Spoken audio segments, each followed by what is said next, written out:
जब से साल 2026 की शुरुआत हुई है, हर एक कर्मचारी के दिमाग में सिर्फ एक ही बात है कि आखिर कब से 8वां वेतन आयोग लागू होगा। इंतजार लंबा अब नहीं रहने वाला है, क्योंकि जैसे ही नए साल की शुरुआत हो गई है, सरकार ने अपनी प्लानिंग शुरू कर दी है। लेकिन आज इस रिपोर्ट में मैं आपको बताने जा रही हूं कि आपकी सैलरी कितने बढ़ने वाली है, क्योंकि एक नई जानकारी निकलकर सामने आई है 8वें वेतन आयोग को लेकर। नमस्कार, मैं हूं आपके साथ ममता तिवारी। आप देख रहे हैं न्यूज़ 18 का डिजिटल प्लेटफॉर्म। केंद्र सरकार के कर्मचारियों और पेंशनर्स के बीच इन दिनों सबसे ज्यादा चर्चा 8वें वेतन आयोग को लेकर है। 7वें वेतन आयोग का कार्यकाल 31 दिसंबर 2025 को खत्म हो चुका है। इस हिसाब से देखा जाए तो 8वें वेतन आयोग के तहत बढ़ी हुई सैलरी जनवरी 2026 से मिलनी चाहिए, लेकिन अब तक की स्थिति से ये साफ है कि इसमें देरी होगी। वजह ये है कि 8वें वेतन आयोग की सिफारिशें तैयार होने में अभी काफी वक्त लगने वाला है।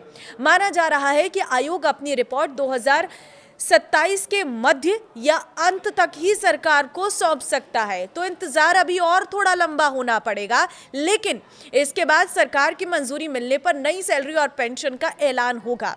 सबसे अच्छी बात, जनवरी 2026 निकल जाने के बावजूद सैलरी में कोई बदलाव नहीं हुआ, लेकिन सरकार जब भी नए वेतन आयोग की सिफारिश मानेगी, उसे 1 जनवरी 2026 से लागू करने की संभावना बनी रहेगी। यानी कि आपकी बढ़ी हुई सैलरी बाद में एडजस्ट की जाएगी। हालांकि आईसीआरए की हाल ही में आई एक रिपोर्ट बताती है कि अगर 8वें वेतन आयोग की सिफारिशों को 1 जनवरी 2026 से लागू किया गया तो सरकार पर एरियर का भारी बोझ बढ़ेगा, जिससे वित्त वर्ष 2028 में सैलरी खर्च अचानक से बढ़ सकता है और सरकारी खजाने पर दबाव आ सकता है। यानी सरकार को इस मामले में हर कदम को सोच समझकर उठाना है, और यही वजह है कि 8वें वेतन आयोग को लागू होने में समय लग रहा है, सैलरी बढ़ने में समय लग रहा है।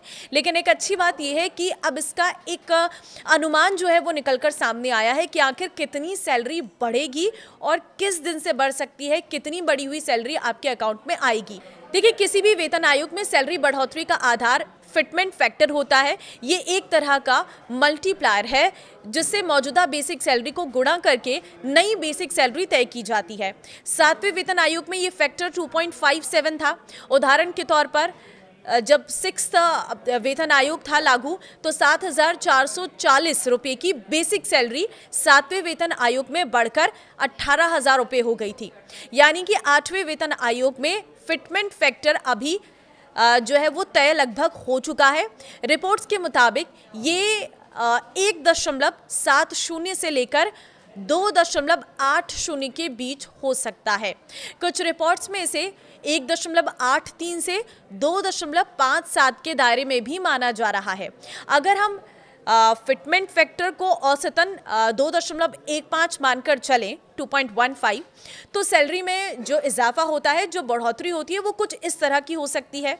लेवल 1 के कर्मचारी जिनकी मौजूदा बेसिक सैलरी 18,000 रुपये है, उनकी नई बेसिक सैलरी करीब 38,700 रुपये हो सकती है। यानी सीधे सीधे करीब 20,700 रुपये का फायदा लेवल 10 के कर्मचारी जिनकी मौजूदा बेसिक सैलरी 56,100 रुपये है, वो बढ़कर करीब 1,20,615 रुपये तक जा सकती है। ऐसा हुआ तो उन्हें करीब 64,515 रुपये का फायदा हो सकता है। सबसे ऊपर के लेवल 18 के अधिकारियों की बात करें तो 2,50,000 रुपये की बेसिक सैलरी बढ़कर लगभग 5,37,500 रुपये हो सकती है। यानी करीब 2,87,500 रुपये का सीधे सीधे इजाफा होगा। कम फिटमेंट फैक्टर की स्थिति में भी सैलरी में अच्छा खासा उछाल देखने को मिलेगा। उदाहरण के तौर पर ले लीजिए, लेवल 1 पर 18,000 रुपये की बेसिक सैलरी बढ़कर 30,600 रुपये हो सकती है। लेवल 2 पर 19,900 रुपये से बढ़कर 33,830 रुपये, और लेवल 6 पर 35,400 रुपये की बेसिक सैलरी बढ़कर करीब 60,000 रुपये तक पहुंच सकती है। एक सवाल ये भी कि क्या अलग अलग लेवल के कर्मचारियों के लिए फिटमेंट फैक्टर अलग अलग होगा या एक ही रहेगा? देखिए, अब तक 6वें और 7वें वेतन आयोग में सरकार ने सभी के लिए एक समान फिटमेंट फैक्टर लागू किया था। माना जा रहा है कि 8वें वेतन आयोग में भी यही तरीका अपनाया जाएगा ताकि सभी कर्मचारियों को बराबरी का फायदा मिले और किसी तरह का असंतुलन ना हो। कुल मिलाकर इतना तय है कि 8वां वेतन आयोग लागू होने पर ग्रुप ए, बी, सी और डी सभी कर्मचारी और पेंशनर्स को सैलरी और पेंशन में अच्छा खासा इजाफा देखने को मिलेगा। हालांकि असली तस्वीर फिटमेंट फैक्टर तय होने के बाद ही साफ होगी, तब तक कर्मचारियों को थोड़ा इंतजार करना होगा। अब आपको क्या लगता है कि इस बार कितनी सैलरी में बढ़ोतरी आपको अनुमान लग रहा है?